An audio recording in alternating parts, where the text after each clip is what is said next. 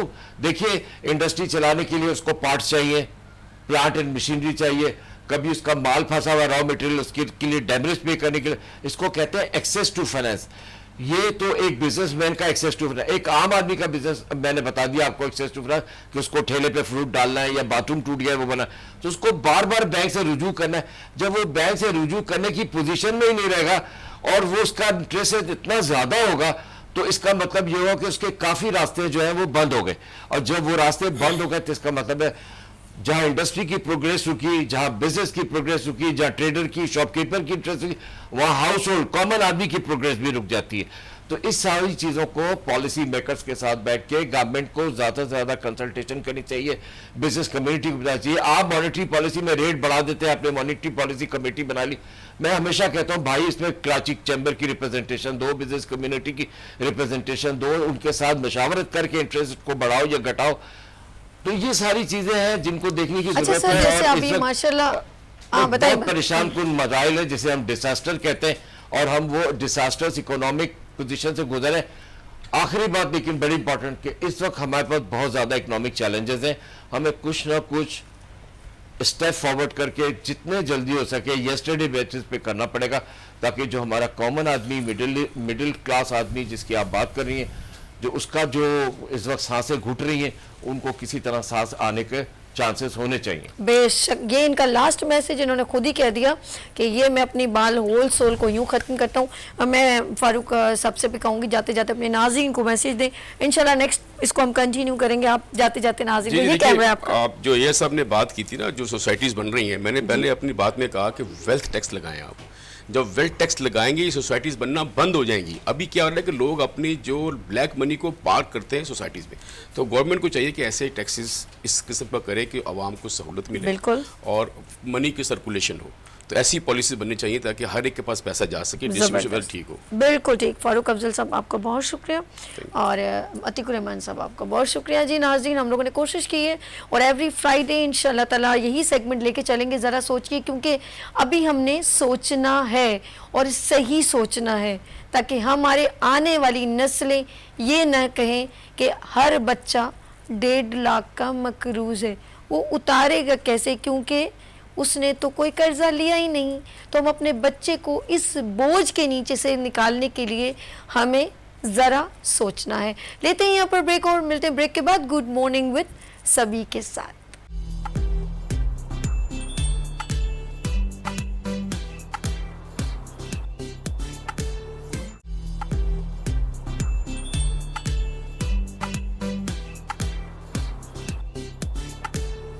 Welcome again, good morning with سبھی آپ کو خوش آمدید کہتی ہے. اور ابھی یہ سیگمنٹ ہے ہیلتھ کا. ایوری فرائیڈے میرے ساتھ بہت ہی سینئر, حکمت میں بڑا نام, طب نبوی میں بڑا نام.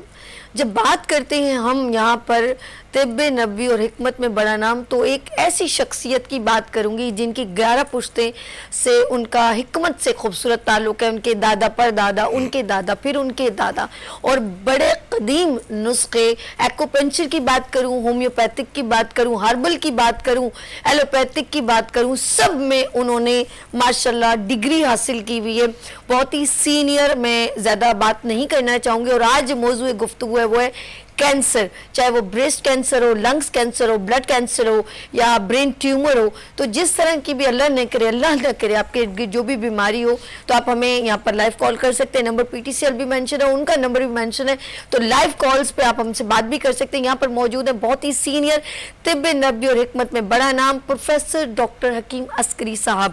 السلام علیکم. جی وعلیکم السلام ورحمۃ اللہ. ڈاکٹر صاحب کیا حال ہے آپ کے؟ ٹھیک ہے اللہ کی رحمت ہے، کرم ہے. اور ماشاءاللہ ابھی آپ نے لاہور میں وزٹ کیا، تو کیسا آپ کا ٹور اور ٹرپ رہا؟ لاہور، اسلام آباد، پنڈی، پشاور، یہ میرے ٹور رہے، جی. جو کہ میں اب انشاءاللہ ہر مہینے میرا یہ ایک ٹور رہے گا. اور میری کوشش ہے کہ اس ٹور میں جتنے زیادہ سے زیادہ لوگوں کو، مریضوں کو سہولت دے سکوں، ان کا علاج کر سکوں. کیونکہ یہ ٹور میرا ایسا ہوتا ہے کہ اکثر مریض جو ہیں وہ آن لائن ویڈیو کالنگ کے ذریعے اپنے آپ کو چیک اپ کروا لیتے ہیں. جی. اور میں یہاں کراچی میں بیٹھا ہوا ان کو سب کو ادویات بھی بھیجتا رہتا ہوں، ہوم ڈیلیوری ہوتی رہتی ہیں. مگر کچھ ایسے مریض ہوتے ہیں جن کا چیک اپ بھی ضروری ہوتا ہے، یا وہ مریض ان کو تسلی نہیں ہوتی جب تک خود وہ معالج کو سامنے چیک اپ نہ کروا لیں. تو ایسے کیسز جو ہیں بہت سارے میرے پاس آئے، جس میں شوگر کے کیسز تھے، ہیپاٹائٹس، بلڈ پریشر کے، ہارٹ کے پرابلمز، کینسر کے مریض بہت آئے. کیونکہ اللہ کی رحمت ہے کہ کچھ ایسے تھے کہ جو ہارٹ کے مریض تھے، جو ان کا میں نے یہاں سے علاج کیا تھا، اور ان کو فائنل چیک اپ کے بعد میں نے انہیں فارغ کر دیا کہ آپ جائیں کسی بھی جگہ پر جا کر اپنا چیک اپ کروا لیں، ECG کروائیں، بڑی بات سمجھے نا. اور جو بھی آپ جس طرح تسلی ہو سکتی ہے وہ آپ اینجیوگرافی وغیرہ کروا لیں، ہر چیز ان کی کلیئر. اللہ کی رحمت ہے کئی مریض میرے پاس اپنی رپورٹیں لے کر آئے کہ حکیم صاحب 3 سے 4 مہینے میں ہمارے وال کھل گئے، ہمارا ہارٹ نارمل ہو گیا. تو بعض مریضوں کے ایسے تھا کہ جن کے ہارٹ جو ہیں وہ پمپنگ پراپر طریقے سے نہیں کر پا رہے تھے. تو ہمارے ان ادویات سے یہ ہوا کہ ان کی پمپنگ بہتر ہو گئی، دل میں طاقت آئی، اور دل نے باقاعدہ پمپ کیا، پوری باڈی میں پریشر بہتر ہو گیا. واہ زبردست. ویسے ہی کہ جو ہیں کینسر کے مریض میرے پاس آئے جن میں برین ٹیومر کے ہیں، بریسٹ کینسر ہے، یا لنگز کا کینسر ہے، معدے کا ہے، آنتوں کا کینسر ہے. تو مختلف کینسر جو ہیں وہ بلڈ کینسر وغیرہ کے پیشنٹس بھی میرے پاس بہت آئے. میل فیمیل میں زیادہ تھا کیا تھا؟ دونوں میں بہت پرسنٹ جو ہیں، فیمیلز میں کچھ زیادہ ہے لیکن میل میں بھی ہے. میل میں جو ہے وہ پروسٹیٹ کینسر کا زیادہ احتمال ہوتا ہے. اسی طریقے سے خواتین میں جو ہے اووری کا جو ہے وہ کینسر دیکھا گیا ہے، وہ زیادہ رہا ہے. تو یہ، اور پھر کچھ کینسر پیشنٹ ایسے تھے میرے جنہوں نے 3 4 مہینے کا علاج کروانے کے بعد نارمل اس میں آ گئے. ان کا بھی فائنل میں نے چیک اپ کر کے ان کو خوشخبری سنائی کہ اب آپ کی باڈی سے کینسر ہمیشہ کے لیے ختم ہو گیا. اچھا، کیا پاسبل ہے کینسر ہمیشہ کے لیے ریموو ہو جائے؟ دیکھیے بات یہ ہے کہ ایلوپیتھک، چونکہ میں نے خود MD کیا ہوا، ڈاکٹر میڈیسن کیا ایلوپیتھک ہوا میں ہے اس کا مطلب؟ دیکھیے میری بات پورے سن لیجیے. جی جی جی. ایلوپیتھک ٹریٹمنٹ میں کیونکہ میں نے کہا کہ میں نے MD کیا ہے، ڈاکٹر میڈیسن کیا ہے، اسی طرح ہومیوپیتھک کوالیفائی ہوں، حکمت میں باقاعدہ کوالیفیکیشن ہے میری، امریکہ سے میں نے نیچروپیتھی میں PhD کیا ہے، اور اسی طرح ایکوپنچر جو طریقہ علاج چائنیز قدیم ترین طریقہ علاج ہے اس پہ بھی میری دسترس ہے، اس میں بھی میں نے کوالیفائی کیا. میں تمام طریقہ علاج کو دیکھتا ہوں، لے کے چلتا ہوں، اور اگر ایلوپیتھک ڈاکٹر علاج کر رہا ہے تو اس کی بھی مجھے معلوم ہوتا ہے کہ وہ کس اس میں بیس پہ کام کر رہا ہے. تو ہربل میڈیسن جو ہے، طب نبوی پر جو ہمارا کام ہوا ہے، اس میں ہم باڈی سے ان ادویات کے ذریعے کینسر کو ہمیشہ کے لیے باڈی سے جو ہے وہ ریموو کر دیتے ہیں. ایلوپیتھک میں یہ ہے کہ مرض کو کنٹرول کر لیا جاتا ہے ادویات سے، اینٹی بائیوٹکس سے، یا اسٹیرائڈز کے ذریعے بعض اوقات ان سے کنٹرول کیا جاتا ہے، اور اسی طرح کیمو ہے، ریڈیشن کے ذریعے اس کو کنٹرول کیا جاتا ہے. مگر وہ باڈی سے ختم نہیں ہوتا، یہ ٹریول کرتا ہے. کینسر ٹریول کرتا ہے، کبھی آپ کے کبھی وہ جائے گا تو بونز میں چلا جائے گا، کبھی اس کے آنتوں میں چلا جائے گا، کبھی اس طرح ہماری ادویات جو ہیں وہ نینو ٹیکنالوجی کے ذریعے تیار ہوتی ہیں، اور اس کا طریقہ کار یہ ہوتا ہے کہ وہ ادویات جو ہے جیسے ہی آپ اس کو استعمال کرتے ہیں وہ فوراً خون میں شامل ہو جاتی ہیں، صحیح، اور خون میں جا کر فوراً آکسیجن لیول خون میں بڑھ جاتا ہے، اور جیسے ہی خون میں آکسیجن لیول بڑھتا ہے خون نورش ہو جاتا ہے، طاقتور ہو جاتا ہے، اور اس کے اندر امیونٹی سٹرونگ ہو جاتی ہے، اور وہ خون جن جن نالیوں سے گزرتا ہے وہ پوری باڈی میں جاتا ہے، وہاں کینسر کو خود سرچ کرتا ہے، تلاش کرتا ہے، اور وہ سرچ آپریشن باڈی میں شروع ہو جاتا ہے، صحیح، اور وہ کینسر جو ہے پوری باڈی سے ریموو کر دیتا ہے۔ یوں مریض جو ہے ہمیشہ کے لیے کینسر کے خطرات سے محفوظ ہو جاتا ہے، اور اس کو باڈی سے جو ہے وہ ٹیومر، وہ کینسر کے افسرات یا Okay. وہ جو باڈی میں جہاں بھی ہے کینسر وہ ختم ہو جاتا ہے، اور مریض جو ہے وہ نارمل لائف میں آ جاتا ہے، پھر برسوں تک زندہ رہتا ہے۔ میرے ایسے کیسز ہیں جو 30 35 40 سال سے کینسر کا علاج کروا چکے ہیں، اور اللہ کی رحمت ہے اپنی نارمل لائف میں ہیں، ماشاءاللہ، اپنے دادا پردادا بن گئے ہیں، نانیاں بن گئی ہیں، ماشاءاللہ، وہاں کہاں وہ اس پریشانی میں تھی کہ ہمارے چھوٹے چھوٹے بچے ہیں، اگر یہ بچے جو ہیں وہ ماں ہوتی ہے نا، ماں ہوتی، جی، اس کو یہ پریشانی نہیں تھی کہ میں دنیا سے جا رہی ہوں، اس کو یہ پریشانی تھی کہ میرے بچوں کا کیا بنے گا۔ اچھا اور ڈاکٹر صاحب، آج وہی خواتین جو ہیں ان کے بچوں کی شادیاں بھی ہو گئی ہیں، اور زندگی کی حسین لمحات جو ہیں وہ گزار رہے ہیں، خوش صحت مند زندگی گزار رہے ہیں۔ تو یہ ہوتا ہے کہ آدمی کو مایوسی نہیں ہونی چاہیے، اور یقین واثق رکھنا چاہیے کہ اللہ تعالیٰ نے ہر مرض کا علاج رکھا ہے۔ میں اکثر کینسر کے مریضوں کو بہت ساری چیزیں بتاتا ہوں کہ سوہانجنا کے پتے استعمال کریں، شیشم کے پتوں کا عرق نکالیں، اس کا پانی پئیں، شیشم کے پتے چبائیں، اس سے بہت زیادہ کینسر کے ایفیکٹس جو ہیں باڈی میں ختم ہوتے ہیں۔ اور شیشم کے پتوں سے یا مورنگا سے ہم نے بہت ساری ادویات بھی تیار کی ہیں۔ اسی طریقے سے کچھ نسخہ جات ایسے بھی ہیں کہ جو ہم نے اپنے خاندانی نسخہ جات کے ذریعے ان کو باقاعدہ طور پر بڑی جدید ٹیکنالوجی کے ذریعے، نینو ٹیکنالوجی کے ذریعے جو ہے اسے روشناس کروایا ہے عوام میں، اور اس کے بہت زبردست جو ہے ایفیکٹس باڈی میں آ رہے ہیں۔ اوکے، اچھا ہم بات کر رہے ہیں کینسر کی، اور میں ڈاکٹر صاحب سے سوال کرنا چاہوں گی، میں 3 سوال ایک ساتھ کر رہی ہوں۔ ایک تو کیا ریزن کیا ہے کینسر ہونے کا، چاہے وہ کسی طرح کا بھی ہو، کیسے، کیونکہ کبھی کبھی سرپرائزلی ہمیں کسی اور وجہ سے چوٹ لگتی ہے۔ میجورٹی مجھے ایسے لوگ ملے جنہوں نے کہا کہ یار مجھے، تو میں نے کہا آپ کو کیسے کینسر ہو گیا؟ کہہ رہے یار وہ ایک ایکسیڈنٹ ہوا تھا، میرا ٹیسٹ ہوا تو انہوں نے کہا یہ ٹیسٹ بھی کروا لیں، تو وہ ٹیسٹ میں انڈیکیشن ہوا، جبکہ مجھے کوئی فیلنگ نہیں تھی۔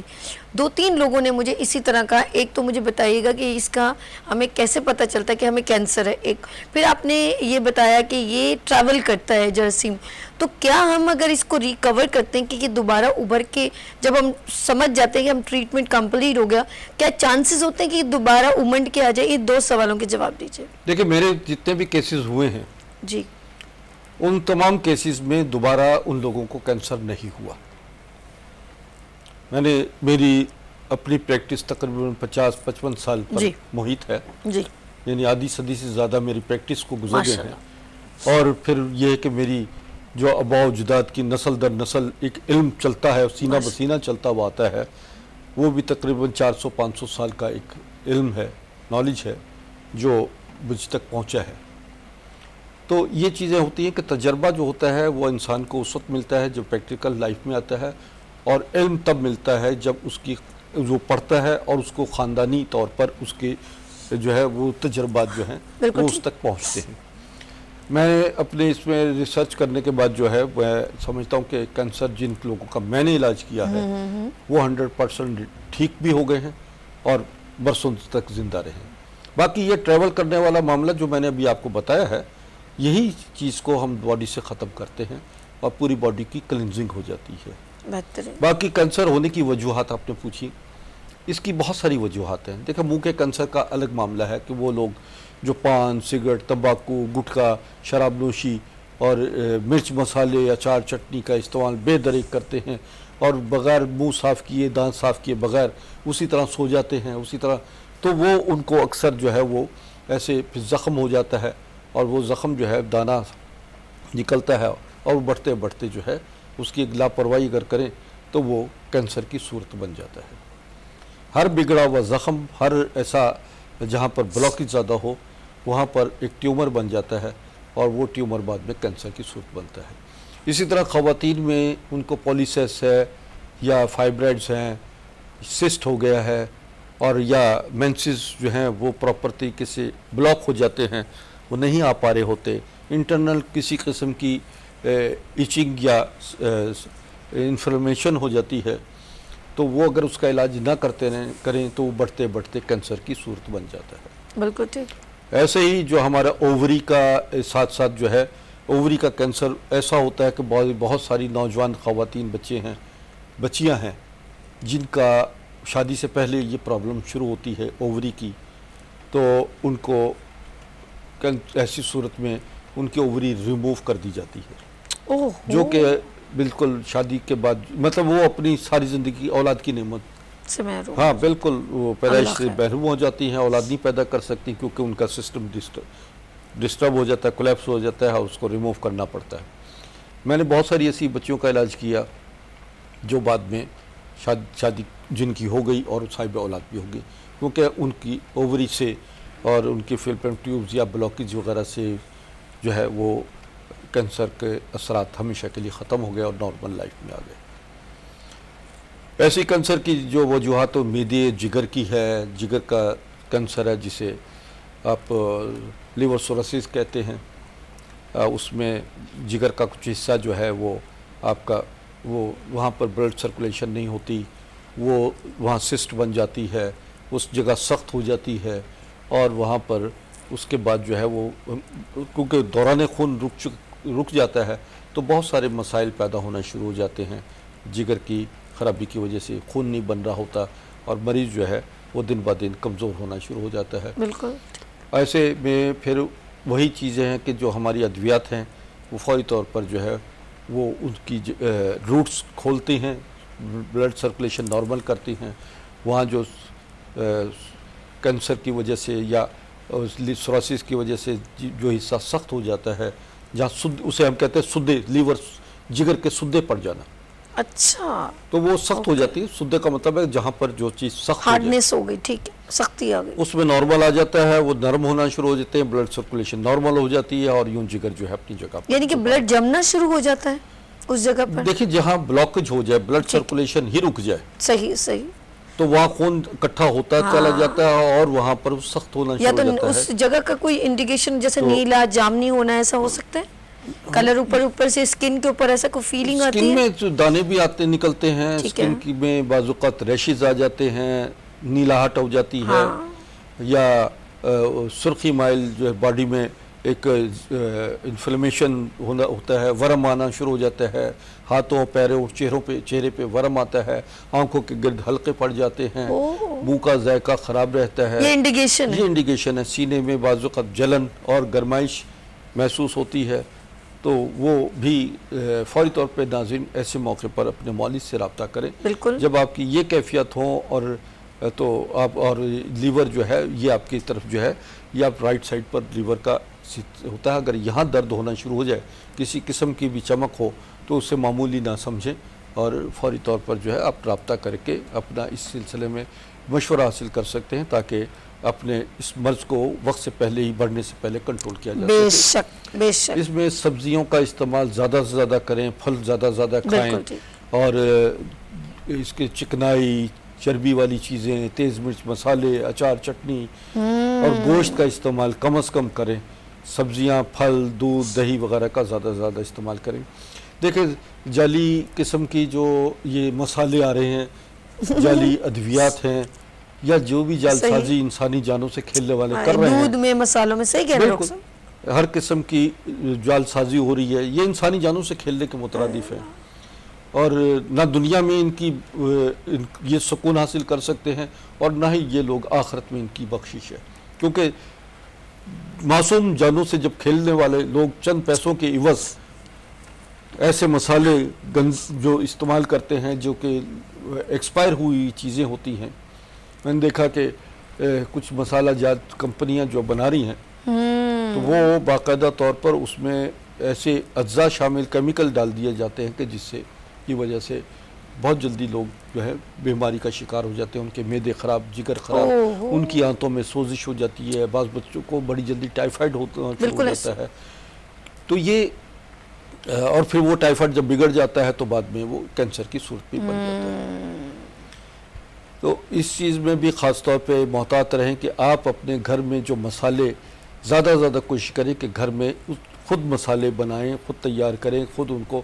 ہمارے سابقہ جو دور میں ہماری نانیاں، دادیاں، ہماری والدہ خود باقاعدہ مسالے ان کی سلوں پہ بنا کرتے تھے. اس وقت گرائنڈر نہیں تھا، لیکن ابھی بھی آپ اگر چاہیں تو وہ مسالے خود تیار کریں، خود پیسیں اور خود بنائیں.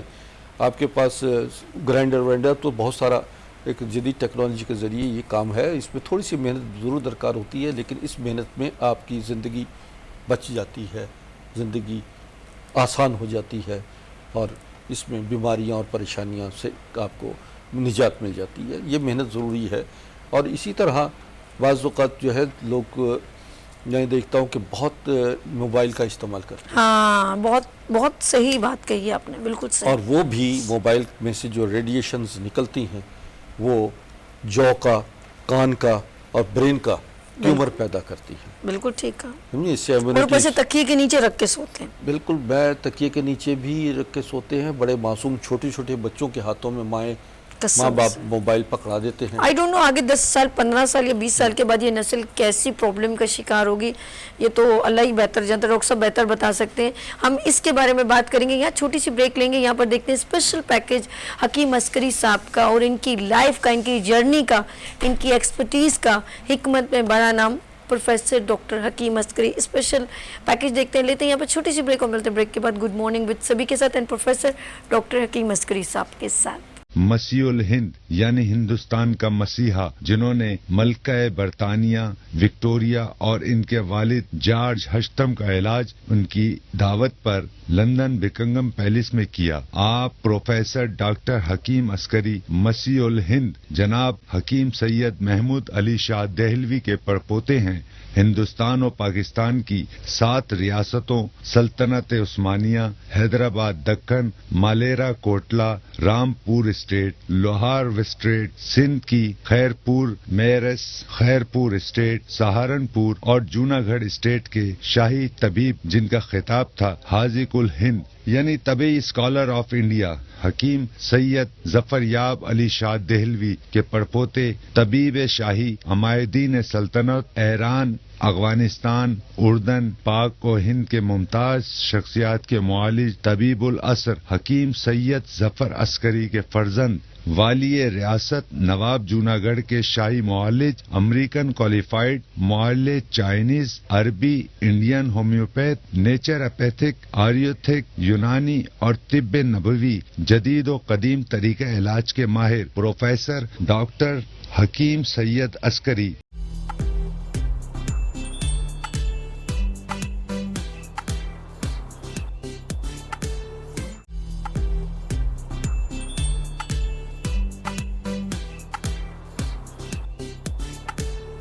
Welcome again, good morning with سبھی آپ کی خدمت میں ایک بار پھر حاضر ہے. بات کریں آپ کی صحت کی، اور ٹاپک جو آج موضوع گفتگو ہے وہ ہے کینسر. کینسر کئی طرح کا ہوتا ہے. آپ اس کا بلڈ کینسر بھی، ہڈیوں کا بھی ہے، برین ٹیومر، بہت سارے، چیسٹ کا بھی ہوتا ہے. تو بیسکلی ایک تو ہمیں اس کی کوئی انڈیکیشن سمجھ میں نہیں آتی اور اس کی احتیاطی، لیکن ڈاکٹر صاحب نے بہت اچھی طریقے سے ڈیٹیل میں بتایا کہ ہم اس کو کیسے ٹریٹ کر سکتے ہیں، کیسے ہمیں اسے ٹیسٹ کروانا چاہیے، اور کم سے کم ڈیوریشن کتنا ہو، اچانک کیونکہ سرپرائزلی ہوتا ہے، اور اس کی کلاسیفیکیشن ہے کہ کتنے سٹیج کا بھی ہوتا ہے، اور ریکور بھی ہو جاتا ہے اور دوبارہ نہیں بھی آتا. تو یہ ساری سرپرائزنگ ہمیں دی ہیں پروفیسر ڈاکٹر حکیم عسکری صاحب. ان کو ایک بار میں پھر ویلکم کرتی ہوں. ڈاکٹر صاحب ابھی آپ مجھے بتا رہے تھے کہ بچے جو ہے موبائل زیادہ یوز، اس کی وجہ سے بھی کینسر ہو سکتا ہے؟ بہت زیادہ، بالکل، اکثر موسٹلی بہت کینسر اسی وجہ سے پھیل رہا ہے، اور یہ آنے والی نسلوں کے لیے انتہائی تباہ کن ہے. یہ معاملات تباہ کاری کہوں گی میں اس کو. تباہ کن تو ہے، تباہ کاری ہے یہ. جی، تابکاری اثرات لازمی اس میں سے نکلتے ہیں. تو بالکل صحیح. تو یہ چیزیں ہیں کہ جو آپ کے معاملات جو ہیں یہ آپ کو خاص طور پر والدین کو اپنے بچوں کے ساتھ جو ہے ان کو